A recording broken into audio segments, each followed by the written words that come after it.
سیدنا سلیمان علیہ السلام سیدنا داؤد علیہ السلام کے صاحبزادے ہیں۔ آپ کا نسب یہودا سے سیدنا یعقوب علیہ السلام سے ہوتا ہوا سیدنا ابراہیم علیہ السلام کی نسل سے ہے۔ اللہ نے انہیں ایسا بادشاہ بنایا کہ ساری دنیا میں ان جیسا بادشاہ نہیں ہوا۔ اللہ سبحانہ و تعالیٰ نے ارشاد فرمایا وَوَهَبْنَا لِدَاوُودَ سُلَيْمَانَ نِعْمَ الْعَبْدُ إِنَّهُ أَوَّابٌ، اور ہم نے داؤد کو سلیمان عطا فرمایا جو بڑا اچھا بندہ اور بے حد رجوع کرنے والا تھا۔ سیدنا سلیمان علیہ السلام کی حکومت کا امتیاز یہ تھا کہ جنات ان کے تابع اور فرما بردار تھے۔ اللہ نے جنات پر سلیمان علیہ السلام کو ایسا اختیار دیا تھا کہ آپ اپنی مرضی کے مطابق انہیں سزائیں دیتے، انہیں احکامات دیتے اور انہیں معاف فرماتے۔ یعنی جنات سیدنا سلیمان علیہ السلام کے حکم کے مطابق بڑے بڑے محل، عمارتیں، مساجد، قلعے، مجسمے، بڑے بڑے تھال اور اتنی بڑی دیگیں بناتے جو نقل و حرکت کے قابل نہ ہوتے۔ یہ آپ پر اللہ کا عظیم احسان تھا، اور آپ کے لیے اللہ نے ہوا کو بھی مسخر فرما دیا۔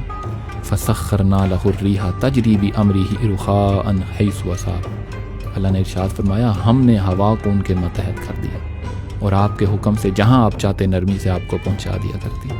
آپ ہوا کو جس طرح حکم دیتے وہ حکم کی تعمیل کرتی، اور آپ 1 ماہ کا سفر چند گھنٹوں میں طے کر لیتے۔ سیدنا سلیمان علیہ السلام چونکہ عظیم الشان عمارتوں کی تعمیر فرماتے، اس لیے ضروری تھا کہ گارے اور چونے کے بجائے پگھلی ہوئی دھات استعمال کی جائے۔ اللہ سبحانہ و تعالیٰ نے سیدنا سلیمان علیہ السلام کو تانبے کے چشمے عطا فرمائے۔ یہ تانبا پگھلا ہوا تانبا تھا، اور ان کے چشمے یمن میں تھے، جن کو اللہ نے سلیمان علیہ السلام پر ظاہر فرما دیا اور فرمایا وَأَرْسَلْنَا لَهُ عَيْنَ الْقِطْرِ، اور ہم نے ان کے لیے تانبے کا چشمہ بہا دیا۔ اللہ سبحانہ و تعالیٰ نے سیدنا داؤد علیہ السلام اور سیدنا سلیمان علیہ السلام کو یہ خصوصیت عطا فرمائی تھی کہ وہ چرند اور پرند کی بولیاں سمجھ لیتے تھے۔ اللہ نے ارشاد فرمایا وَوَارِثَ سُلَيْمَانُ دَاوُودَ وَقَالَ يَا أَيُّهَا النَّاسُ عُلِّمْنَا مَنطِقَ الطَّيْرِ، اور داؤد کے وارث سلیمان ہوئے، اور آپ نے فرمایا ہمیں پرندوں کی بولیاں سکھائی گئی ہیں۔ اللہ سبحانہ و تعالیٰ نے سیدنا سلیمان علیہ السلام کو بے مثال حکمت اور قوت فیصلہ عطا فرمائی۔ اس دور میں 2 ہمسایوں میں جھگڑا ہو گیا۔ ایک کے پاس کھیت تھا جبکہ دوسرے کے پاس بکریاں تھیں۔ ایک رات بکریوں نے سارے کھیت کو نقصان پہنچایا اور فصل خراب ہو گئی۔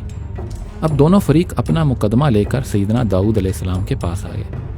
سیدنا داؤد علیہ السلام نے فرمایا دراصل غلطی بکریوں والے کی ہے، لہٰذا کھیت والا بکریاں اپنی تحویل میں لے لیں۔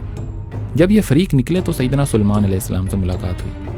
آپ نے تفصیل سنی تو دونوں کو سیدنا داؤد علیہ السلام کے پاس لے گئے اور عرض کیا اس مقدمے کا بہترین فیصلہ یہ تھا کہ جو بکریاں ہیں وہ کھیت والے کو دے دیں اور کھیت بکریوں والے کو دے دیا جائے، اور بکریوں والا اس کھیت کی دیکھ بھال کرے۔ جب کھیت پہلی حالت میں واپس آ جائے تو دونوں فریق اپنی اپنی چیزیں واپس لے لیں۔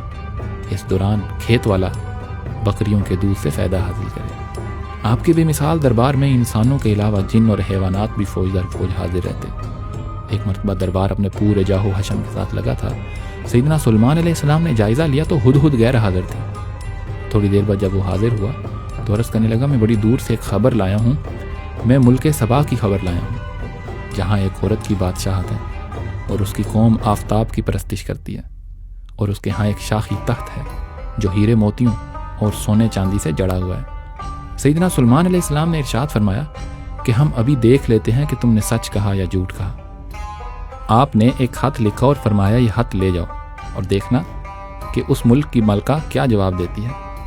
ملکہ سبا نے اپنے درباریوں سے کہا میری طرف ایک خط ڈالا گیا ہے، اور پھر مضمون پڑھ کر سنایا جس میں لکھا تھا انہ من سلیمان وانہ بسم اللہ الرحمن الرحیم۔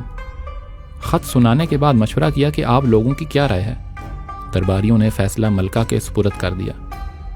ملکہ بولی حقیقت تو یہ ہے کہ بادشاہ لوگ جب کسی بستی میں گھس آتے ہیں تو اسے خراب کر ڈالتے ہیں اور اس کے باعزت باشندوں کو ذلیل کر دیتے ہیں۔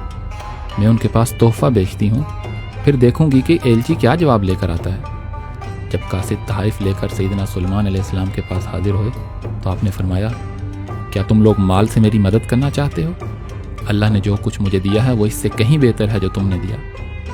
آپ علیہ السلام نے سخت الفاظ میں اعلان جنگ فرمایا تو ملک سبا کی ملکہ جس کا نام ملکہ بلقیس تھا، اس نے ارادہ کیا کہ خود سیدنا سلیمان علیہ السلام کی خدمت میں حاضر ہو۔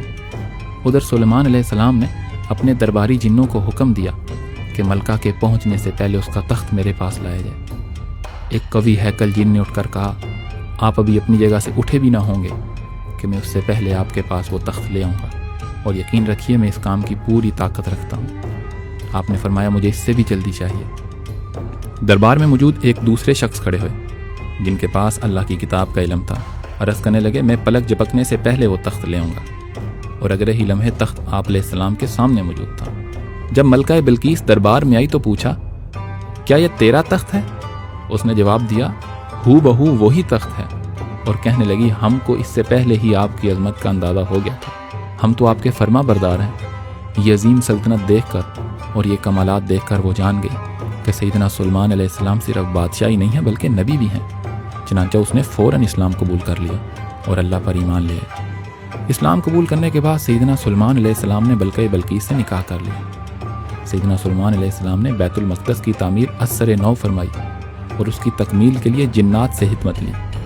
اللہ سبحانہ و تعالیٰ نے چاہا کہ سیدنا سلیمان علیہ السلام کی وفات بھی لوگوں کے لیے نشانی ہو، کیونکہ اس دور میں لوگ جنات کے فتنے میں مبتلا تھے۔ وہ لوگ خیال کرتے تھے کہ جنات کو غیب کا علم ہے۔ چنانچہ جنات جب بیت المقدس کی تعمیر میں مصروف تھے اور آپ علیہ السلام کے ہاتھ میں لاٹھی تھی جس کو وہ تھامے کھڑے تھے اور نگرانی فرما رہے تھے، اسی دوران آپ کی روح قبض کر لی گئی۔ 1 سال تک آپ اسی حالت میں کھڑے رہے، پھر دیمک نے لاٹھی کو کھوکھلا کرنا شروع کیا اور آخر لاٹھی ٹوٹ گئی اور آپ زمین پر آ گئے۔ اس وقت جنات کو علم ہوا کہ سیدنا سلیمان علیہ السلام کو وصال فرمائے عرصہ ہو گیا، اور ان میں سے کسی کو بھی علم نہ ہوا۔ اس سے انسانوں کو بھی معلوم ہو گیا کہ جنات کو غیب کا علم نہیں ہوتا۔ آپ علیہ السلام کی قبر کی نشاندہی 3 مختلف مقامات پر کی گئی ہے، لیکن اللہ یہ حقیقت جانتا ہے کہ آپ کا وجود اطہر کس جگہ پر موجود ہے۔ اللہ تعالیٰ آپ کی قبر منور پر کروڑ رحمت نازل فرمائے۔